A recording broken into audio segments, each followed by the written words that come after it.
Good morning, everyone, and welcome to the Boulder Valley Unitarian Universalist Fellowship on this beautiful morning. What a gift we have to be able to be outside. And my fingers are crossed that we'll be able to stay outside for a few more weeks until we go inside on November 7th. So, yeah.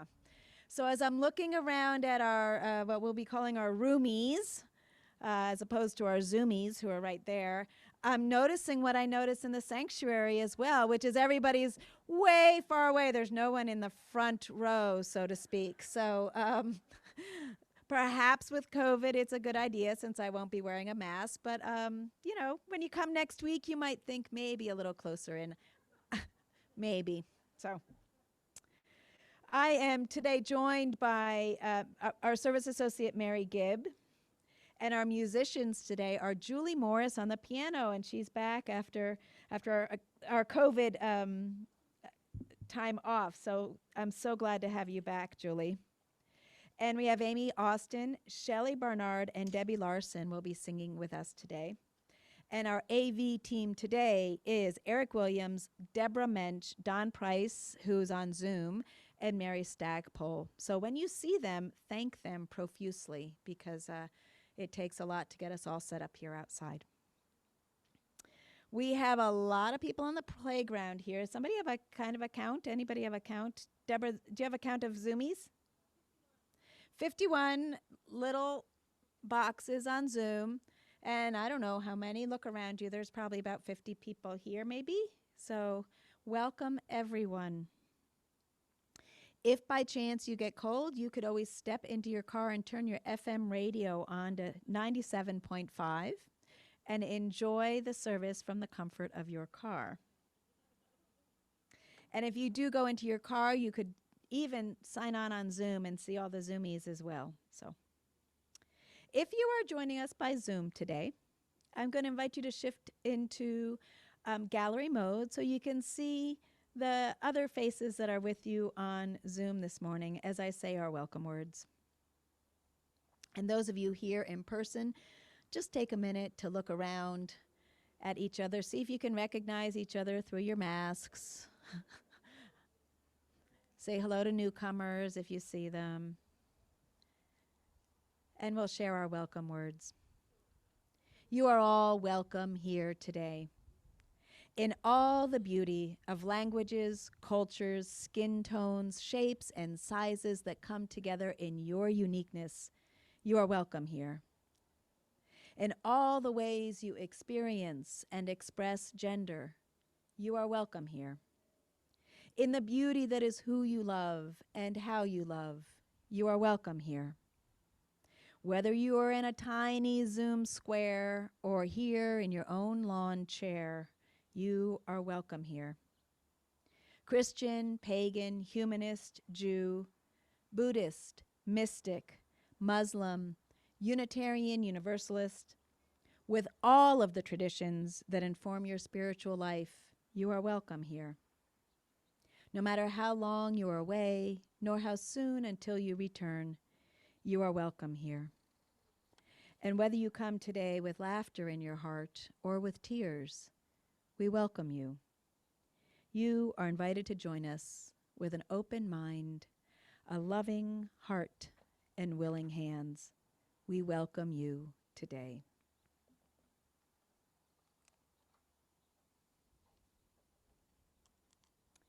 Unitarian Universalists believe that all lives are sacred and worthy.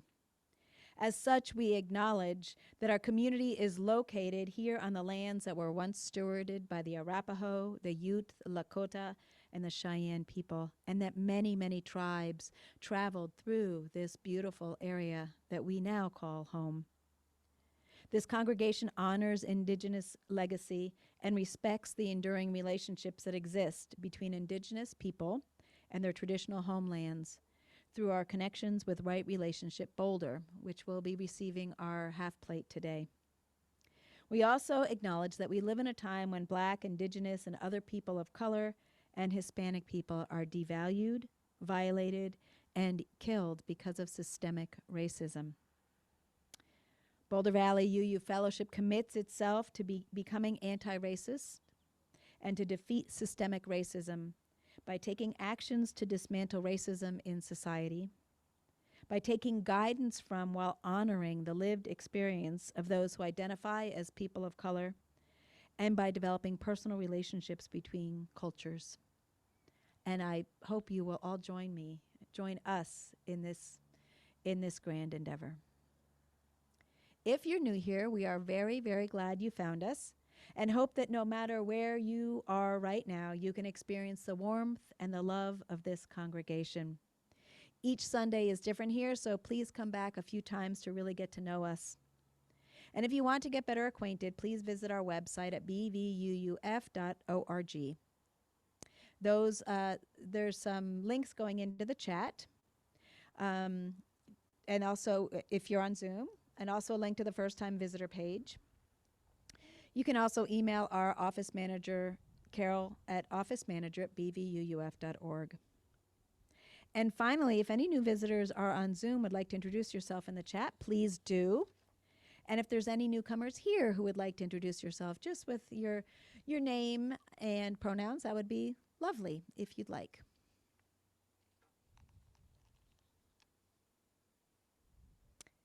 Following our service, we will have announcements, virtual coffee for our Zoomies, and a time for those of you who are here to socialize and get to know each other. Get to know each other again, let's say, in person. If you're joining us via Zoom, now would be the time for you to light your own chalice, as Mary Gibb lights Archfellowship chalice today.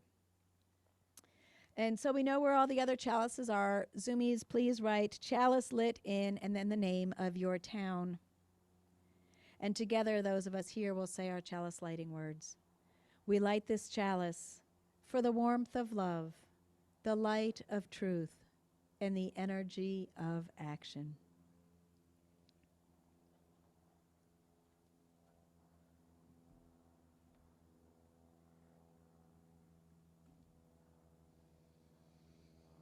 I now invite you to let the sound of the second bowl draw you deeper into the present moment and the company of this multi-generational, multi-platform gathered community.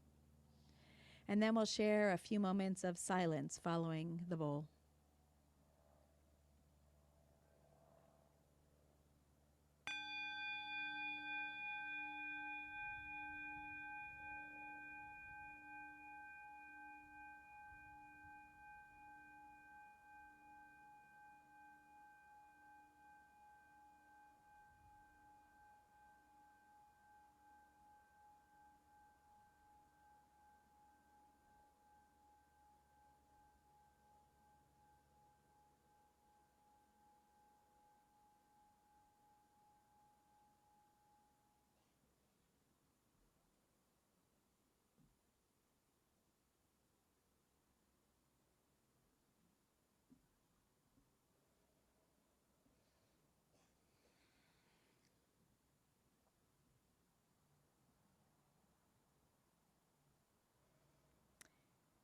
You are probably aware that tomorrow is Indigenous Peoples Day here in Boulder County.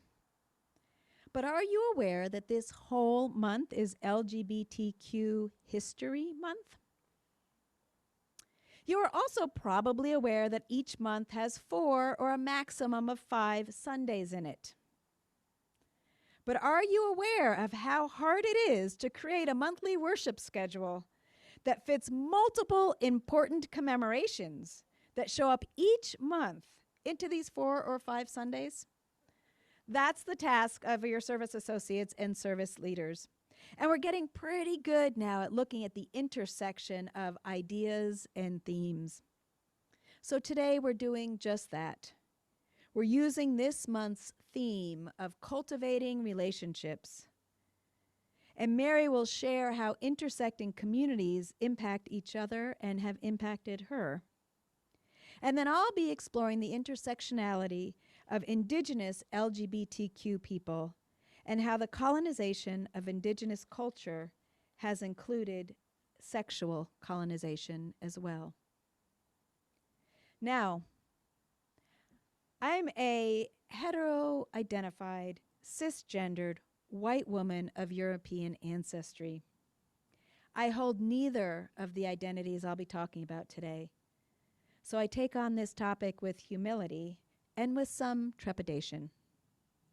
For accountability purposes, I did reach out to our JEDI group, which is Justice, Equity, Diversity, and Inclusion. As well as I'm only using sources from Indigenous or LGBTQ identified people.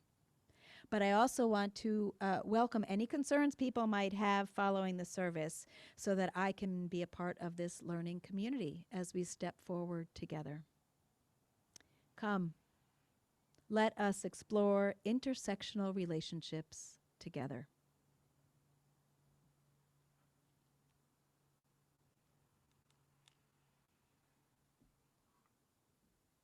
Good morning. I'll be singing hymn 170 here for you who are our roomies here, and you're welcome to sing in your hearts and in your minds. If you're at home, feel free to sing out loud, and the lyrics will be in the chat.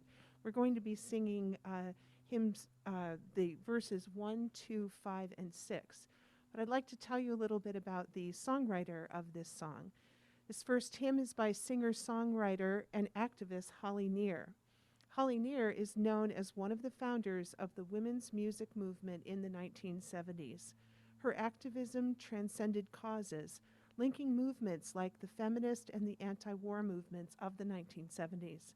She was also one of the first celebrities to talk openly about her sexual orientation during an interview with People magazine in 1976. Today we celebrate her 50 years of intersectional music and activism. 1, 2, 5, 6.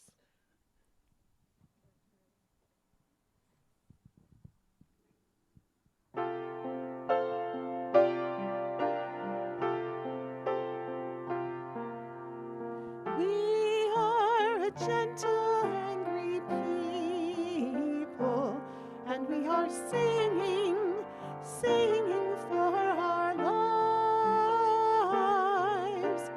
We are a gentle, angry people, and we are singing, singing for our lives. We are a justice-seeking people, and we are singing, singing for our lives. We are a justice-seeking people, and we are singing, singing for our lives. We are gay and straight together, and we are singing, singing for our lives. We are gay and straight together, and we are singing, singing for our lives. We are a gentle, loving people, and we are singing, singing for our lives. We are a gentle, loving people, and we are singing, singing for our lives.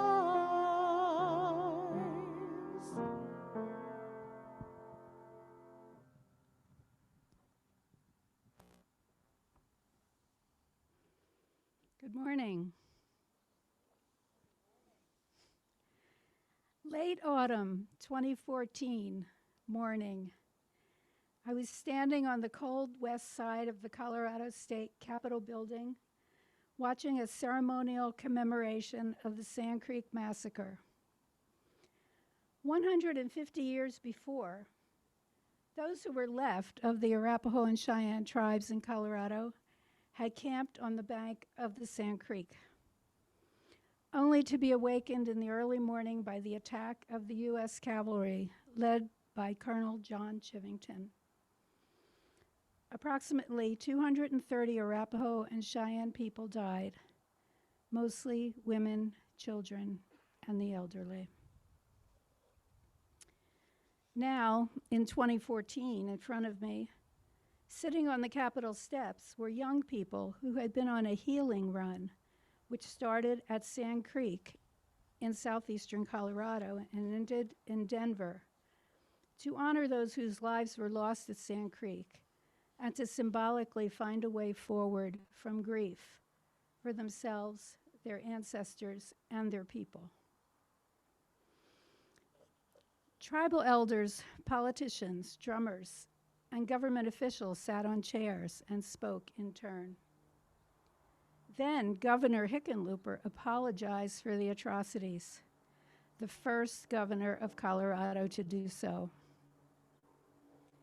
Descendants of Captain Silas Sewell, who was being honored that day for refusing to allow his men to participate in the massacre, read a letter from Sewell to his mother in which he decried the massacre and described its horrors in detail. As you can imagine, those were emotional moments. I was standing towards the back of the crowd of onlookers, mainly to catch some warmth from the sun, when I was distracted by distant chanting. Over the hill from the north, I heard chanting, "Hands up, don't shoot," followed by the appearance of hundreds of mostly black students who had walked out of East High to protest the grand jury ruling in Ferguson a few days before.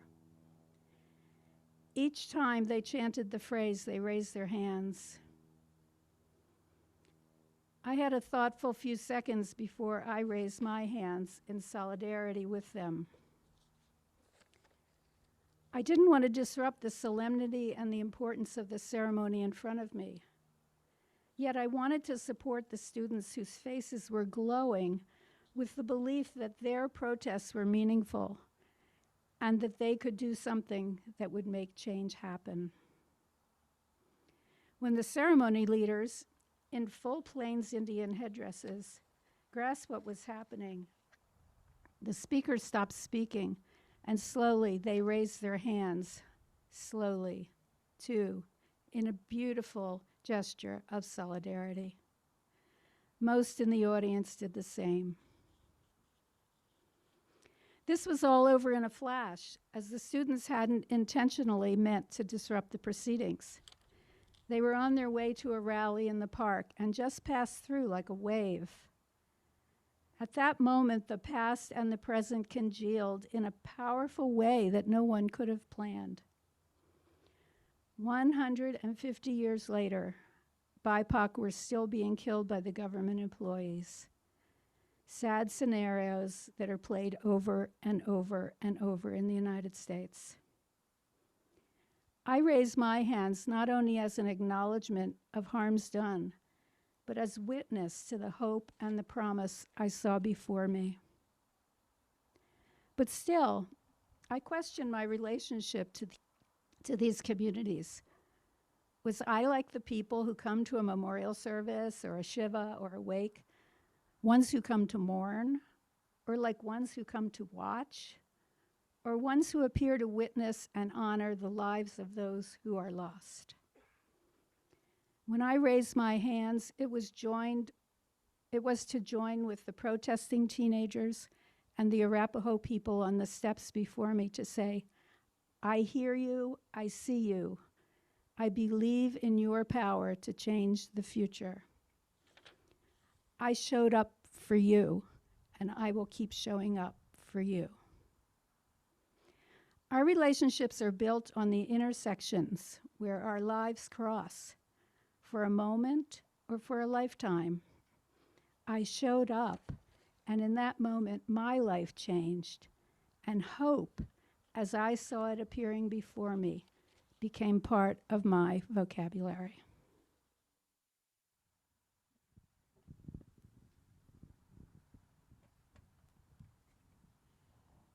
Deborah and I are going to be singing hymn 1023 in the Teal hymnal, and once again, you're invited to sing along if you're at home. We're going to sing this in a round for you.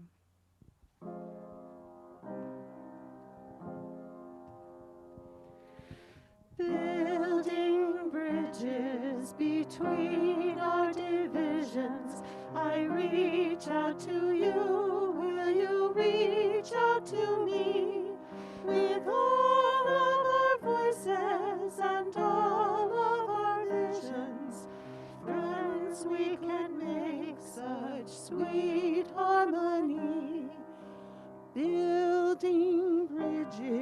between our divisions. I reach out to you. Will you reach out to me? With all of our voices and all of our visions, friends, we could make such sweet harmony. Building bridges between our divisions, I reach out to you. Will you reach out to me? With all of our voices and all our divisions, friends, we could make such sweet harmony. With all of our voices and all of our visions, friends, we could make such sweet harmony.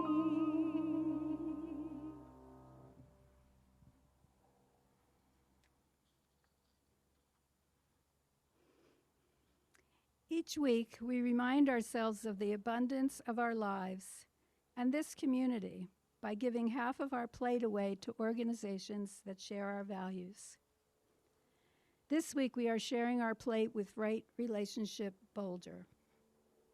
Right Relationship Boulder is made up of Boulder area residents, friends, and allies, dedicating efforts and resources to Indigenous people and issues. They seek to learn, support, lead efforts to facilitate and create contemporary opportunities while attending to historical inequities that persist today. They do so within the principles of right relationship with Indigenous peoples, other organizations, and local governments.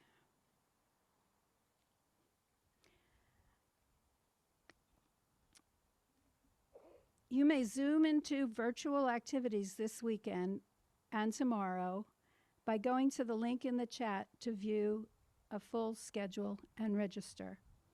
Of special interest is Boulder's Fort Chambers Story, which is tomorrow night between 7 and 8 p.m., which will be a slide presentation about Boulder's Fort Chambers and its ties to the Sand Creek Massacre, followed by discussion with 4 Arapaho and Cheyenne leaders. If you are on Zoom this morning, the text to donate number will be on your screen. If you are in person today, the text to donate number is on posters behind me. There are also offering plates up front if you'd like to make a cash donation. As our musical reflection begins, we invite you to reflect on a story where the intersecting relationships impacted your life. If you are on Zoom, please write it in the chat.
for the work of the fellowship, bringing love, reason, compassion, and justice to this world, and to right relationship in Boulder, we dedicate our offerings.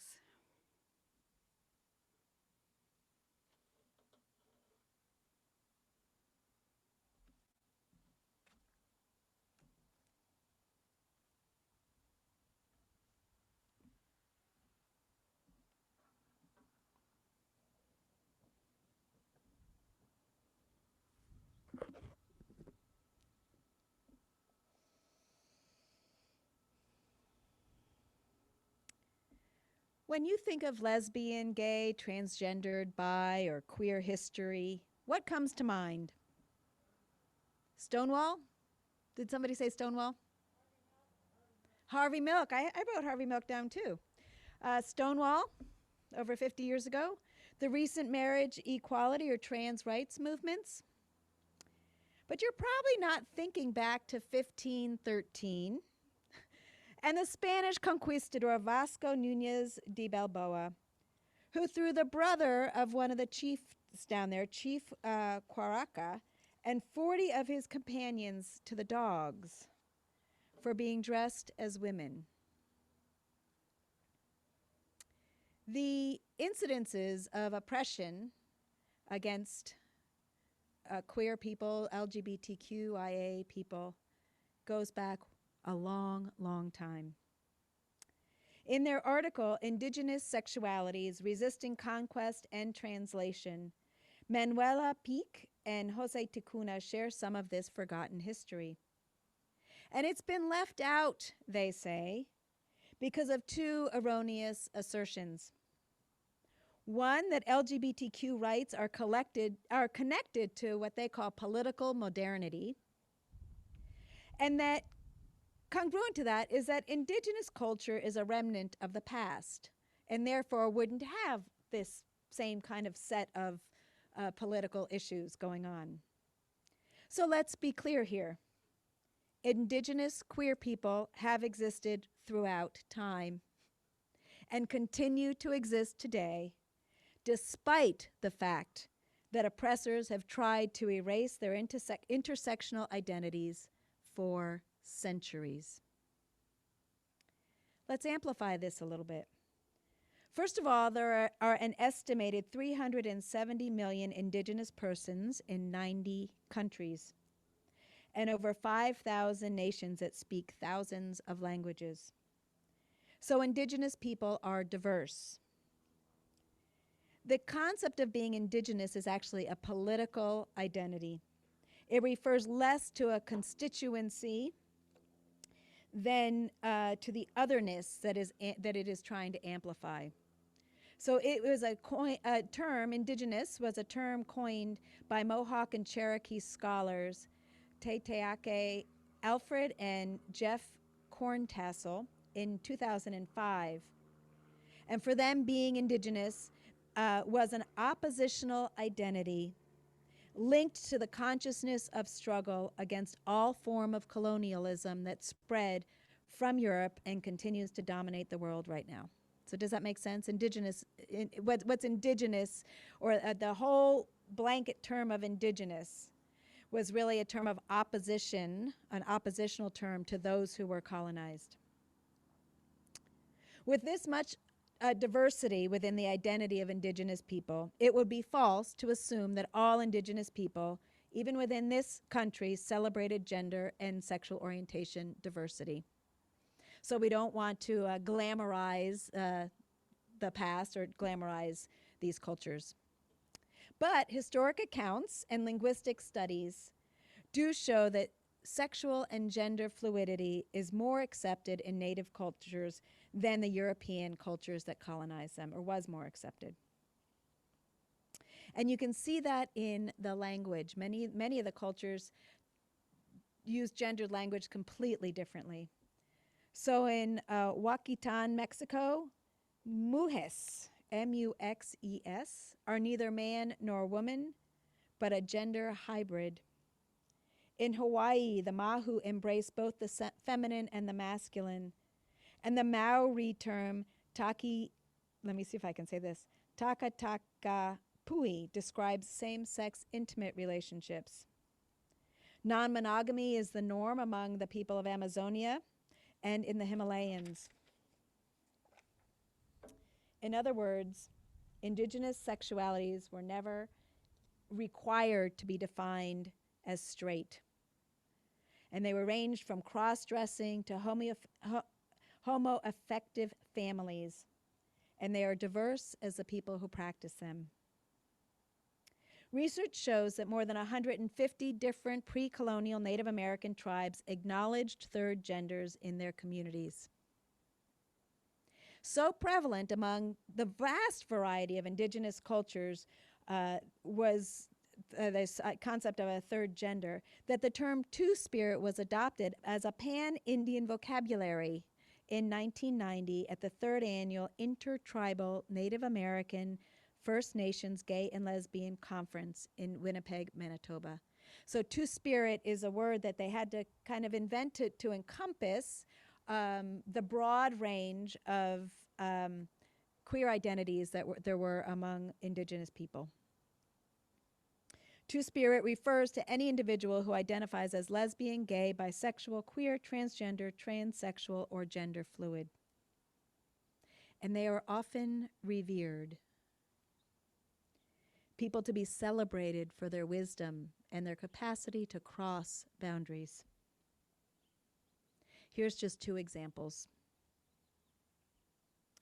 Wiwa, a Zuni, was a member of the Zuni tribe in New Mexico.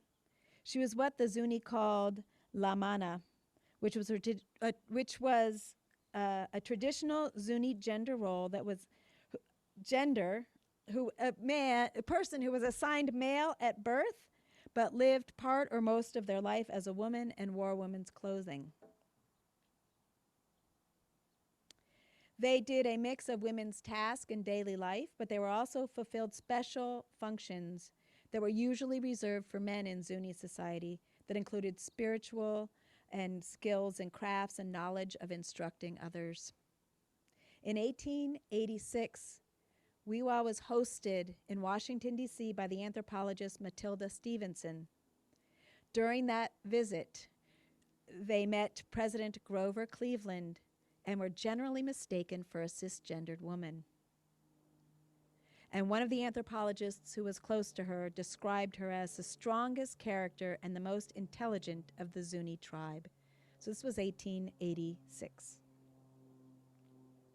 Ashtish was a leader in the Crow Nation and held an esteemed position in her society. She was Bate, which meant that they were regarded as being a bridge between the two genders. Being Bate, Ashtish was allowed to take on both traditionally male and traditionally female roles. She was esteemed not only for her amazing sewing skills, but also for her ferocity in battle. Her strength as a warrior is what earned her the name of Ashtish, which translates to finds them and kills them. Not only incredibly threatening and impressive, but it also refers to the time she helped another soldier during battle. So here we have examples, just two of many examples in which indigenous people, two-spirit people, were revered by the people around them. Enter the Europeans.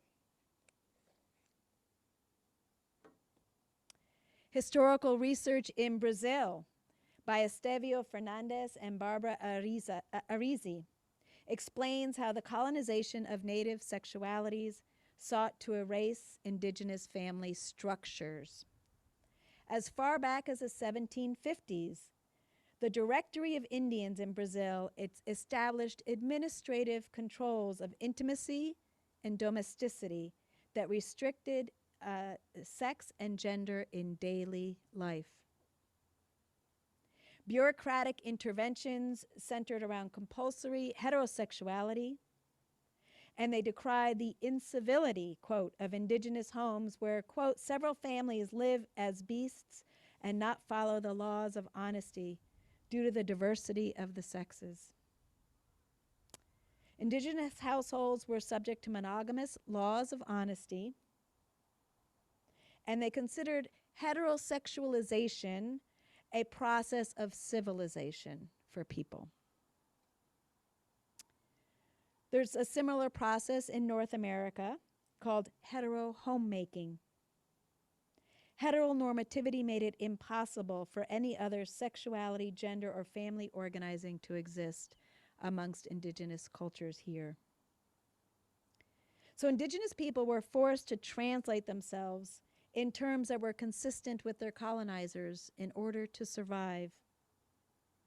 Sexual codification related to racial boundaries. And it began to define or the exclusion from citizenry or property rights, all the ways that exclusion was happening. And as I think about this painful, painful history, I just think about the terrible loss to the fullness of the human condition. The terrible loss to the fullness of the human condition that expresses love and gender in so many ways. After centuries of abuse and oppression, it's not surprising that indigenous two-spirit people have a higher risk for HIV infection and attempts at suicide than their white LGBTQ counterparts. What resilience has been needed within indigenous two-spirit individuals and communities to reclaim the blessing of gender and sexual fluidity that is central to their identity. As we understand more fully the impact of intersectional marginalization, we can see more clearly the strength and the courageous love for self and love for community that it takes to overturn centuries of oppression. And it is happening. It is happening right before our eyes. Blessed are the change makers around the globe who are no longer willing to be boxed into conformity by the century-long impacts of colonization. In 2019, at the 50th anniversary of Stonewall, the Two-Spirit Indigenous Persons Association was 150 people strong, and Sheldon Moore, a Cheyenne River Sioux and Two-Spirit leader, was on the lead float along with other LGBTQ leaders. 50 years after Stonewall, Two-Spirit people were right there in front, claiming their identities with pride. When the diversity of voices and bodies that have been oppressed by colonization are made visible again, we all gain wisdom. We emancipate ourselves from these single systems of codifying sexuality and broaden our capacities to embrace the fullness of the human condition. Whenever I hear voices or see the bodies of the most marginalized making themselves visible, I too will raise my hands in solidarity. May this be our promise and our prayer. Blessed be.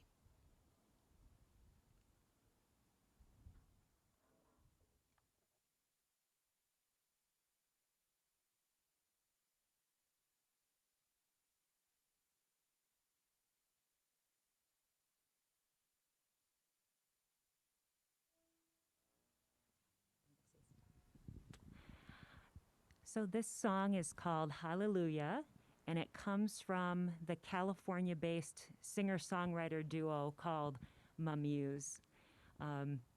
Many of their wonderful songs have shown up at services here. We find their music to often be very calming, encouraging, reverent, and uplifting, and we wanted to share some of that with you. If you do know this song, feel free to hum along with us gently on the chorus.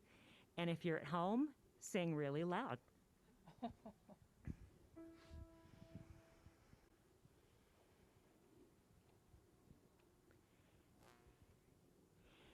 Every time I feel this way, this old familiar sinking, I will lay my troubles down by the water, where the river will never run dry. Hallelujah.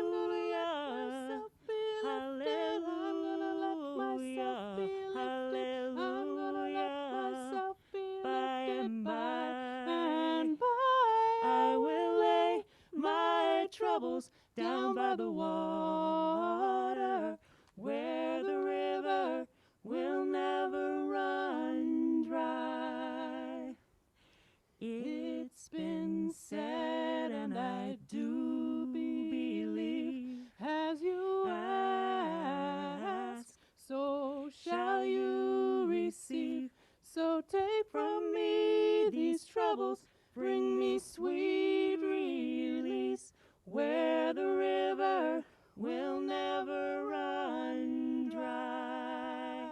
Hallelujah. I'm gonna let myself be lifted. I'm gonna let myself be lifted. I'm gonna let myself be lifted. By and by, I will lay my troubles down by the water, where the river will never run dry.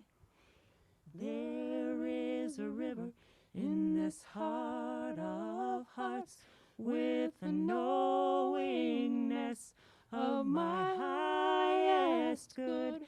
I am willing, I will do my part, where the river will never run dry.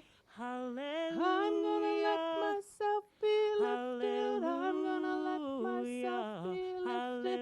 I'm gonna let myself be lifted. By and by, I will lay my troubles down by the water, where the river will never run dry, where the river will never run dry. This river will never run dry.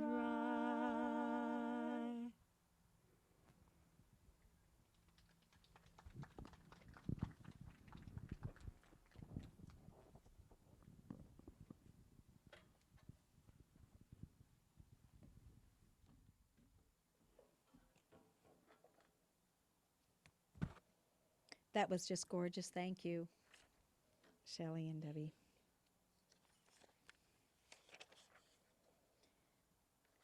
Now's a time in our service for community connection. It's our time as a community for sacred sharing. If you are on Zoom and would like to share a joy or a concern, type it into the chat window, sending it to everyone, and briefly let us know what is in your heart today. I will read aloud what you share. If you would like us to follow up with you, please include your full name and where you live in your chat, as well as if you need a contact information if you don't think we have it. And Mary will put a stone in our sacred waters on your behalf. If you are here in person, you can come forward and we'll be right over here and share your joy and concern, and it will go out over Zoom to everyone.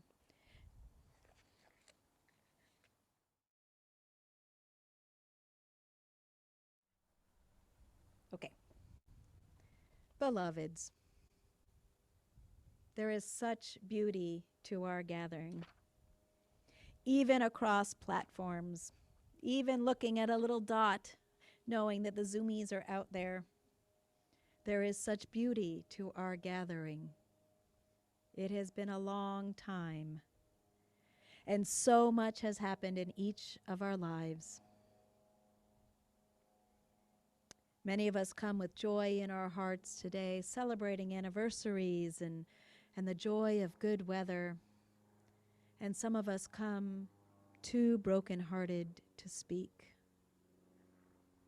Such is the nature of being in community. We gather with it all, inviting our fullness to be present. Whether or not that fullness is shared, it is present. Today, as we celebrate and celebrate Indigenous Peoples Day here in Boulder County, let us also send out our prayers and act for justice for all of those who do not celebrate Indigenous Peoples Day, for all of those stuck in a history of oppression and considering that victory, for all of those stuck in their own oppressive tactics and strategies, knowing that they too are carrying a legacy of pain and challenge of their own. Let us remember, as we seek to imagine the fullness of all beings, that each of us is broken and wounded in some way, and that each of us is beautiful, beautiful in many ways. As we go forth, ready to be a part of this day, let us love more fully. Let us make compassion our guiding star, and justice the work of our hands. Blessed be, and amen. Our final piece of music today is called Meet Me Here. It's from a concert-length work by Craig Hella Johnson titled Considering Matthew Shepard. In the context of the larger work, it is a pivotal moment about taking the first step in a difficult story and asks the question, where do I go from here? Where do we go from here? At its core, Meet Me Here is a folk-style hymn which invites participants to be open to discovering the healing and joy which can be experienced when we lay down our ancestral sorrow we may have been carrying for generations, and open ourselves to finding the healing together, excluding no one.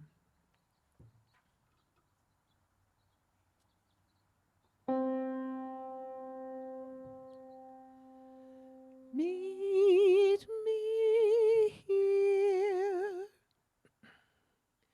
Won't you meet me here? Where the old fence ends and the horizon begins. There's a balm in the silence, like an understanding air, where the old fence ends and the horizon begins.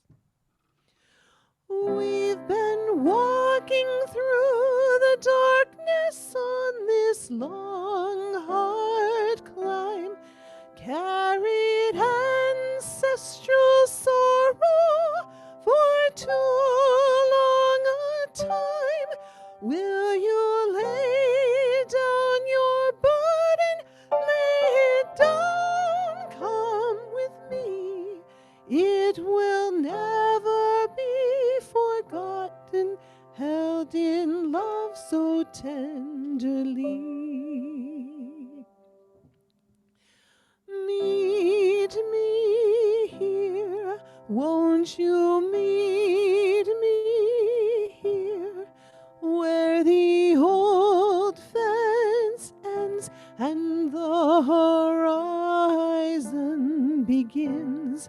There's a joy in the singing, like an understanding air, where the old fence ends and the horizon begins.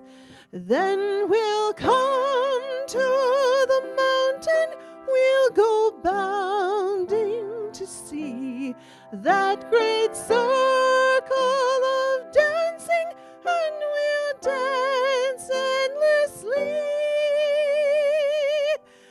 And we'll dance with all the children who've been lost along the way. We will welcome each other coming home this glorious day.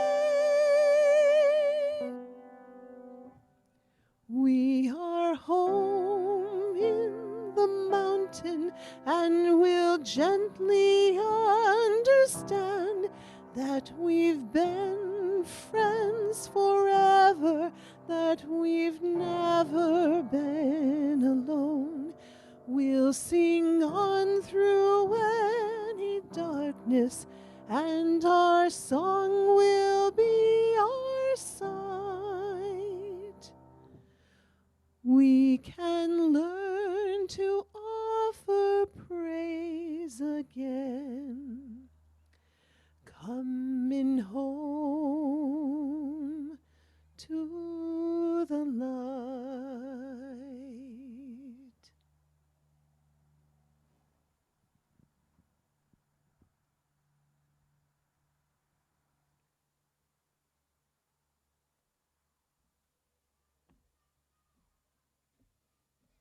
Oh, thank you so much, Amy.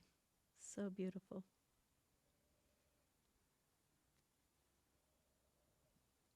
Mary, you coming? Oh, our chalice did itself this morning. But we will extinguish it metaphorically, I guess. But not the warmth of love, the light of truth, or the energy of action. These we carry in our hearts until we meet again. Beloveds, let us meet here in the intersection of the diversity of life. Let us meet and hold our hands up high, saying, I hear you, I see you, I will show up for you no matter who you are. That is our greatest calling. May we do so each and every day. Blessed be. Amen.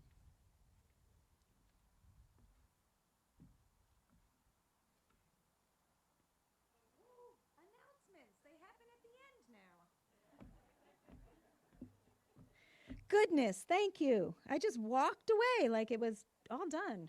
But we're a community, and what's a community without announcements, right? So I want to remind you that I still have 3 sessions left of a class called A Call to Faith in Turbulent Times. It will be in my Zoom room, which you can find the link to it on the bottom of any email I send to you from the fellowship. 6:30 on Thursdays. You don't have to register. You don't have to have come to any of the other classes. They're each standalones. Also, the auction is coming up. We are hoping to have another, yay, thank you, yay, auction. It is a really beautiful opportunity for all sorts of activities and services and connecting with people. We're doing it again on Zoom this year because we can't have all these people in the same space. But with COVID the way it is, we do anticipate all the dinners and all those things being able to happen in the coming year. So keep your eye out for details. Start thinking about what you want to offer. And pretty soon you'll be able to put it up on the website. And what else? I know I have other things to say. Oh, so as I mentioned before, we are going to hopefully stay out here for the next 3 weeks because on Sunday, October 31st, it's Halloween. And we're doing a costume Samhain animal blessing. So bring your come in costume, bring your animals, which is why we want to do it outside. You know, new carpet and everything. And there's going to be a costume parade following the service, as well as we're trying to work up a photo booth so you and your pet can have your Halloween pictures taken together here. That would be before and after the service. So spread the word, come in costume. And then the great news is that our ventilation system in the building has been tested, and we really are good to go for limited indoor seating starting on November 7th. Yay! I want to thank the diligence of this COVID response team. Janet Meyer, who is here, did our CO2 monitoring, and we've had just really thoughtful and well-researched meetings for the past 18 months trying to understand COVID and how it impacts the congregation. I'm also grateful to the reservations team, Scott Yeomans, Deborah Mensch, Mary Stagpole, and Lisa Holmberg for designing this system for reservations that keeps our values in line. So it's not just going to be who's in the know, who can quickly open their connection weekly because they know when it comes out and they're going to get in, and but it's also who's in the need. So we are keeping track of people who may not be online, of people who may not know to go to Connections Weekly, all those things, and we're going to also keep open chairs for visitors. So, and here's some information for you. This comes from the reservation team. So if you're on the email list for Connections Weekly, you've received an email already telling you how reservations for indoor in-person services will work for November. The process will be equitable, inclusive, and pretty easy.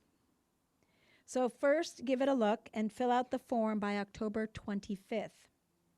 You'll start hearing about the results from November 1st.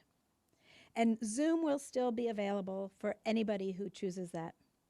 If you haven't received this email from Connections and you would like to be kept informed about service reservations and other fellowship news, go to the link that's in the chat right now. It's also tinyurl.com. Email me BVUUF, that's excellent, and fill in your information to get onto the list. We also know that a few of our members don't use email or Zoom, but would very much like to come to services in person. So if you know of someone who fits that, please make sure we can include them by sending their name and phone number, if you have it, to Ann Bridgen, and her email's going into the chat. You could send it to me as well. And if you're here in person, you can get Ann's email or the link sign up from, Deborah Mensch after the service, so she can tell you how to connect people up who are less connected. We really, really want to be reaching out to those who have just been less connected through all this. So that's how that's going to work. I also want to say another thanks to all of our tech crew for the months of weekly service, and it takes a flurry of activity to get us here. And they would love to share their experience with some of you. It's actually kind of fun to be here early because you kind of get to watch it come together like a barn raising. So if you want to learn a little bit more about that, go see Deborah. I know Karen Griglack over there has been doing incredible work just showing up and doing what, being told, like, go plug this in there and plug this in there. It's not too hard, is it, Karen? No. Okay. So think about that, about picking a Sunday you could come early and help out and be a support to our tech team. And I think that's it for announcements. It's been a delightful morning to have you here.